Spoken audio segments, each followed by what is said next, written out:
Hey guys, welcome back to the channel. Welcome to another video. Today's video we're going to be talking about one Moises Caicedo, as he is apparently in this sort of transfer saga tug of war between Arsenal and Chelsea, with Arsenal seemingly making a £60 million bid that has been rejected by Brighton and Hove Albion.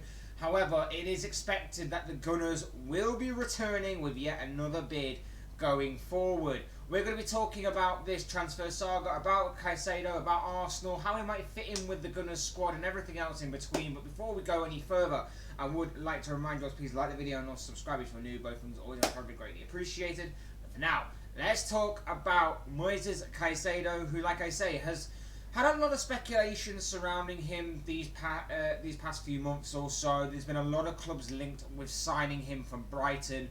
Of course, it was only a couple of years ago that he did make the move to Brighton. It was a £4 or £5 million move that brought him to the Premier League to Brighton. But over the past year or so, he's really begun making a name for himself with the Seagulls, and so much so that he's been developing his talent. He's only 21 years of age, of course, so he's still relatively young. Developing his game, developing his craft, evolving his game, and like I say, it's only natural that a lot of big clubs have started to take interest in the Ecuadorian midfielder, and hence why we are in the situation where he could really benefit either a lot of teams' midfield. And like I say, he has been linked with Liverpool in the past, he has been linked with a couple of other clubs as well, but it seems to be Arsenal and Chelsea right now that are seemingly jostling for pole position over him. And like I say, the news coming out today from the likes of David Ornstein and Fabrizio Romano are stating that Arsenal have made a big move today in terms of a bid of £60 million. David Ornstein says that it's like no add-ons. Fabrizio Romano says it's like no add-ons. It's just £60 million, structured however it is. But of course, it has been rejected. It has been rejected. That is all we know so far. But what is interesting to note is that people are stating that Arsenal are going to be returning, Arsenal aren't going to give up, and Arsenal are going to put a new bid forward somewhere in the region of 80 million possibly. That very much could tempt Brighton into a sale this January. Obviously big news coming there, and obviously it will be a big transfer should it all take place, be given the green light and be done, dusted and made official. Arsenal seemingly, like I say, in pole position. Like I say, Chelsea had seemingly been in the running.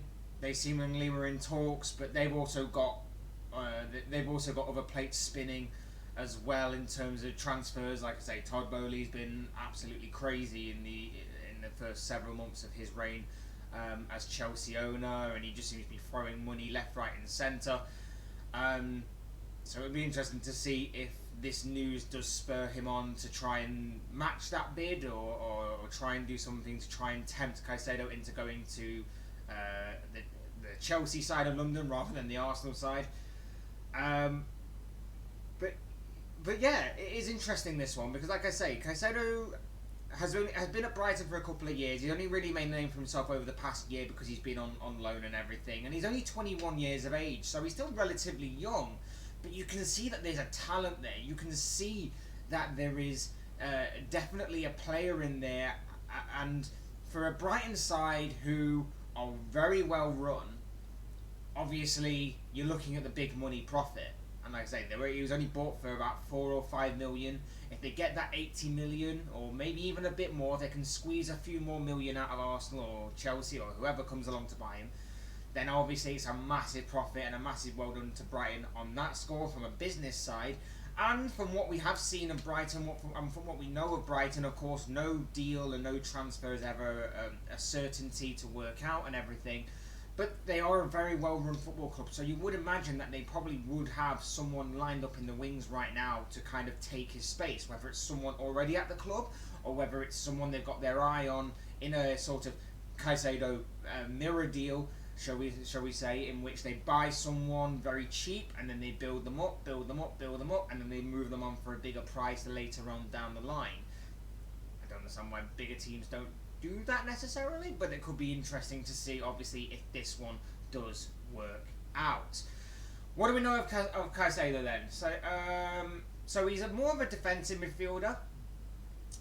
He's not exactly going to be massively creative, or he's not going to get you a load of goals, shall we say, but he is an industrial midfielder.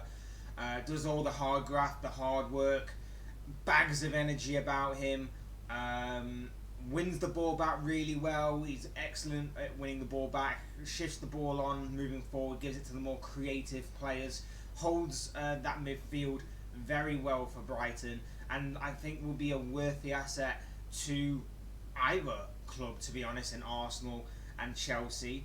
But if we are looking at Arsenal for the short term, I think he'll boost their midfield options, and I think Mikel Arteta alluded to the fact that Mohamed El Neni is I think he's injured or something, so he's a bit of a risk for obviously a bit more of the long term. And when you talk about bringing in a midfielder that already knows the Premier League, I would say Premier League proven, but he's only been in here a year, so obviously it's a little bit of a gamble in that aspect. But from what we've seen at Brighton, he is very good, and like I say, he's taken to that club and to this league very well indeed. A player who is for the short term and for the long term. When you look at the likes of Granit Xhaka, who is like 29, I believe, 29, maybe going on 30. Obviously, Caicedo can come in. He can help take some of the work rate off Xhaka, and obviously boost and add to Arsenal's depth, as well as obviously be a very much long-term solution, which I think is possibly why Arsenal should, if it is going to be an 80 million price tag, Arsenal should just pay that, no problem whatsoever. Because if obviously he continues this trajectory that he's on in terms of the player he is now, and obviously the years of experience he's going to get going forward, the years of being under Mikel Arteta, the years of being in arguably a better team, possibly, with all due respect to Brighton, he's only going to seemingly get better. And with that, you of course got the long-term solution of paying all this money right now, and then just watching him grow for the next 6, 7, 8 years, and then maybe moving him on when time comes for that. Very interesting, obviously, going forward, whether this deal does happen or not, whether someone else is waiting in the wings. It does seem like it's very much likely that he will be leaving Brighton this January at the very least. There's rumours floating around that he is wanting to leave Brighton, and he's prepared to possibly hand in a transfer request should obviously Brighton decide to play too hardball with negotiations. And like I say, I think he'll be a brilliant fit for Arsenal. I think in that Arsenal side in which the midfield is already industrious as it is, you look at the likes of Thomas Partey, how he's grown this season, how Granit Xhaka's grown this season, in terms of being a bit more of an attacking midfielder. I think Caicedo can be a bit more of an all-round midfielder. Like I say, he's not the most creative, he's not going to get you a ton of goals, but what he does is he works hard, wins the ball back, moves the ball quickly forward to the more creative outlets in the squad, and I think that he could be very good as Thomas Partey's backup, or just even alongside Thomas Partey, maybe freeing up Thomas Partey a little bit more, depending on how Arteta decides to see each and every game and scenario put forward to him. And obviously, with that being said, like I say, adds to their depth, adds to their to their options, to how they can play the game and everything. And I think, like I say, it will be a very, very good signing for Arsenal. It's someone that I personally have been watching a little bit more of over the past year since he came onto the scene. Someone I wish Liverpool would have probably gone for, but you know, FSG and all that. But yeah, I think their loss is obviously going to be someone else's gain, and I think it'll be a massive gain for whoever does get him. And right now, like I say, it does seem like it's going to be Arsenal. It does seem like everything is in line for Arsenal to get their target. It just is all about the fee now. It seems that personal terms and everything won't be an issue. It does seem like it's going to be the fee that is going to be the stumbling block here a little bit, but it does also seem that Brighton could be very well tempted should Arsenal come back in for him again, which seems very much likely is going to happen.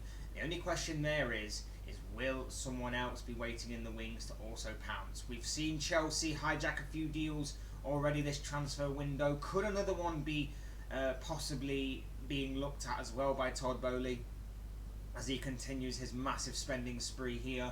Arsenal have seemingly shifted into pole position. Chelsea are seemingly waiting in the wings. We'll have to wait and see what the future holds for one Moises Caicedo, but he is someone that I'm very much interested in watching develop over the next few years or so, and if he can move on to, with all due respect to Brighton, like I say, a bigger club, it could make for even more interesting viewing. But therefore, as I always say, these are just the thoughts, comments, opinions, predictions, feelings, whatever you want to call it, of this guy. I want to know what you guys think. What do you make of this Moises Caicedo deal? What do you make of his situation at Brighton? Do you think that Brighton will manage to hold on to their man, or will they lose him to Arsenal, or will it be Chelsea, or will someone else come in at the 11th hour to try and tempt the Ecuadorian midfielder away from the Amex Stadium? I'd love to know your guys' thoughts, comments, opinions, predictions, feelings on not only this saga, but how you rate Caicedo as a player. Will he do well going forward at whichever club he decides to choose? Will he do well at Arsenal,